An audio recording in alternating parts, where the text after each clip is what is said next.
bid welcome to the 51st Warframe, Voruna, the furious werewolf Warframe powerhouse, or as the comment section insist on calling her, Wolf Mama. She's weird, incredibly powerful, but weird. She looked okay at best. It wasn't until we got our hands on her that it dawned on us that she is the most powerful Warframe in recent time, and it's all thanks to Fangs of Wrath. But we're getting ahead of ourselves here. Just as a quick sidebar, for those of you still wondering how to acquire this powerhouse for yourself, her parts and main blueprint is acquired from the new Conjunction survival nodes on Lua. Both her part and blueprint drop from rotation C, meaning every 20 minutes. If you solely wish to farm her through this process, you will be spending somewhere between 10 and 15 hours in this mission. But at this point you will also have the Perigale and the Serofang, which is the new weapons introduced with Voruna, as well as all of the new arcanes. Alternatively, and spoilers in 3, 2, 1, you can go talk to Yonta on the ceremony. There are whole decks empty except for the angels. They're singing like something big is coming. So that's good. And buy the parts you are missing. We would recommend getting the arcanes first and then start getting the parts you're missing, as not to end up with duplicates. But enough of this, let's talk abilities. Again, Voruna is weird. She has 4 passives, but she may only use 1 at a time. Each passive is tied to abilities, so if one were to subsume over any given ability, there goes that passive as well. Shroud of Dunar grants Voruna invisibility for a short duration, like Ash. But unlike Ash, however, attacking with weapons while in this state will break the invisibility. But to make up for this, if Voruna lands a melee attack out of stealth, she gains critical damage, status chance, and will bleed with melee weapons. Yes, bleed. You heard that right. Garuda go home. Landing a melee kill will extend this duration. The passive will simply grant you a very small amount of parkour velocity, which really only comes into play when extracting from an endless mission, so about 0.2% of the time. This ability is not great as a movement tool, but it does filter into her primary damage loop perfectly, whether you play with the glaive or not, but more on that in a bit. Her second ability is Fangs of Wrath, and we cannot understate how strong this ability is. It is absolutely busted in every way. Truly, it is difficult to get across how strong this is, but we will try.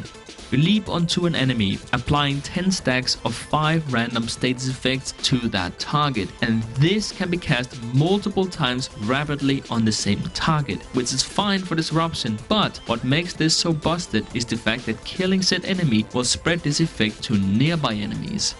At the moment, the main primers is the Kuva Nucor and the Epitaph. The Kuva Nucor can apply status effects much faster, but the Epitaph has greater range when you just need a few procs. Now imagine, if you will, that the Epitaph had its range doubled and gained the fire rate of the Kuva Nucor, while instead of applying 3 to 4 status effects, it would apply 12 to 14 status effects. Yeah, when you think about it like that, it does seem quite busted, doesn't it? This is mainly used for condition overload, but also benefits galvanized aptitude, however to a lesser degree due to the diminished returns with primary merciless or deadhead.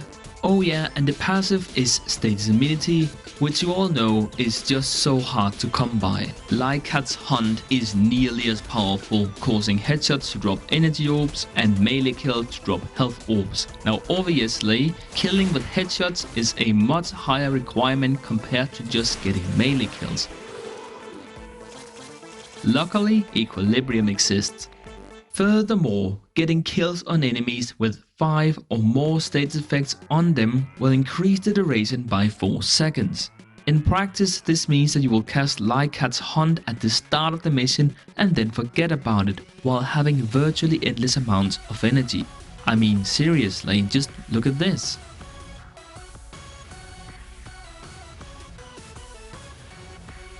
And the passive gives 90% combo efficiency. Finally, we have Ulfron's Descent, which is by far her weakest ability. You go down on all fours and leap onto an enemy up to 5 times, getting more powerful with each kill. Problem?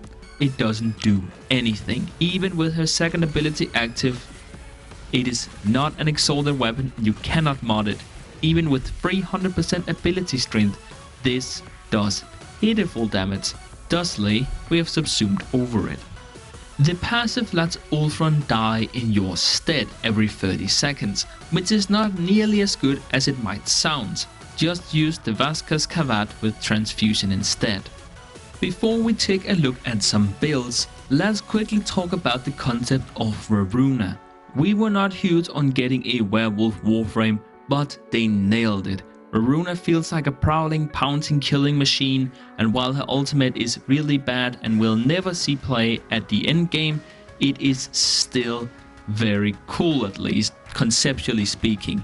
Anyways, consider subscribing to the Syntaxica network and let's get on to some builds.